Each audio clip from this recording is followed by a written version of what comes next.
धोबी और राजकुमारी की अद्भुत प्रेम कथा बहुत समय पहले की बात है। एक विशाल राज्य था जिसका नाम सूर्यनगर था। यहाँ के राजा वीरेंद्र सिंह न्यायप्रिय और पराक्रमी थे। उनकी एक ही संतान थी, राजकुमारी पद्मिनी। राजकुमारी पद्मिनी सौंदर्य की मूरत थी। उसके गालों पर कुमुदनी जैसी कोमलता और आंखों में गंगा यमुना जैसी निर्मल शांति थी। और उसका सबसे बड़ा गुण था उसका दयालु हृदय।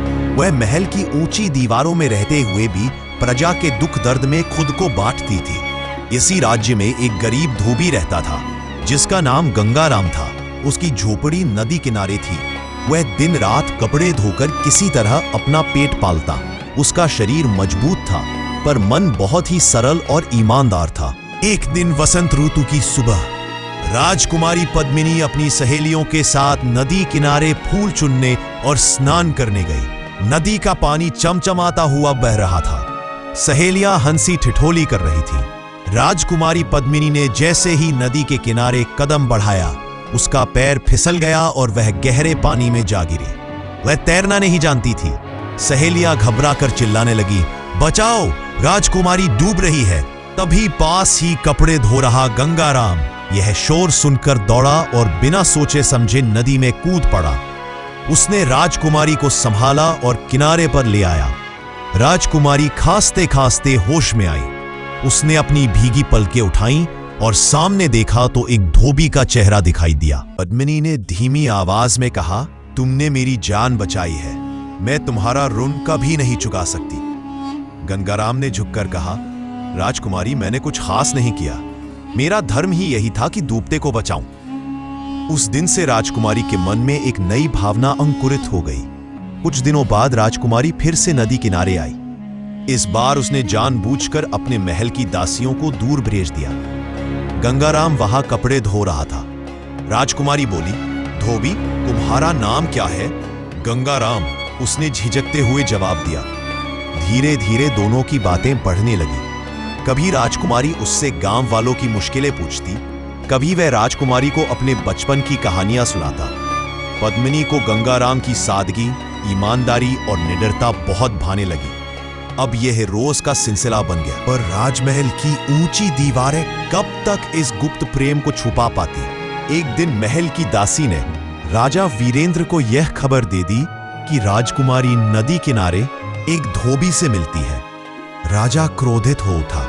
उसने राजकुमारी को बुलाकर कहा, पद्मिनी, क्या यह सच है कि तुम एक नीच धोबी से मिलती हो? राजकुमारी ने साहस से कहा, हाँ पिताजी, वही गंगाराम है जिसने मेरी जान बचाई। वही सबसे सच्चा और साहसी है। मैं उससे विवाह करना चाहती हूँ। यह सुनकर राजा के पैरों तले जमीन खिसक गई। अरे मूर्ख लड़की, एक धोबी से राजकुमारी का विवाह? यह राज्य की इज्जत मिट्टी में मिल जाएगी। पद्मिनी ने आंखों में आंसू लिए कहा, इज्जत जन्म से नहीं, कर्म से बनती है। गंगाराम गरीब है लेकिन दिल का बहुत अमीर है। राजा ने गुस्से में दरबार बुलाया और गंगाराम को पेश किया। राजा ने कहा, गंगाराम, अगर तुझे सच में लगता है कि तू राजकुमारी का योग्य वर है तो तुझे मेरी 3 कठिन परीक्षाएं पास करनी होंगी। गंगाराम ने निडर होकर कहा, महाराज, मैं तैयार हूं। पहली परीक्षा, सिंह की गुफा से हीरे का हार लाना। गंगाराम अकेला जंगल में गया। भयंकर सिंह उसकी ओर दहाड़ता हुआ आया। गंगाराम ने हाथ जोड़कर कहा, हे वनराज, मैं तुम्हारा शत्रु नहीं, मेहमान हूं। मुझे सिर्फ हार चाहिए ताकि मैं अपने प्रेम को साबित कर सकूं। सिंह ने उसकी निडरता देखी और आश्चर्यजनक रूप से शांत हो गया। उसने हार गंगाराम को लेने दिया। दूसरी परीक्षा, 7 पहाड़ पार कर दुर्लभ औषधि लाना।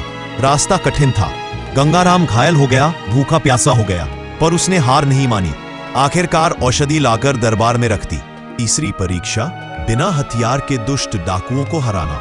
जंगल के डाकुओं ने गांव वालों को कैद कर लिया था। गंगाराम ने बुद्धि और साहस से गांव वालों को संगठित किया। बिना हथियार डाकुओं को घेर कर बांध दिया और सबको आजाद कराया। जब गंगाराम विजयी होकर लौटा तो पूरा दरबार दंग रह गया। राजा की आंखों से अहंकार का पर्दा हट गया। उसने सोचा, सचमुच यह युवक गरीब हो सकता है पर दिल और कर्म से राजाओं से भी बड़ा है। राजा ने घोषणा की, आज से गंगाराम ही मेरा दामाद होगा। यही राजकुमारी पद्मिनी का पति बनेगा। पूरा राज्य उल्लास में डूब गया। महल में भव्य विवाह हुआ। राजकुमारी पद्मिनी और धोबी गंगाराम एक दूसरे के जीवन साथी बने। गंगाराम ने बाद में अपनी मेहनत और न्यायप्रियता से राज्य की जनता का दिल जीत लिया और उनकी प्रेम कथा सदा के लिए अमर हो गई। इस कहानी से यही शिक्षा मिलती है कि सच्चा प्रेम जाति, पद और धन नहीं देखता। मानव की असली पहचान उसके कर्म और सच्चाई से होती है।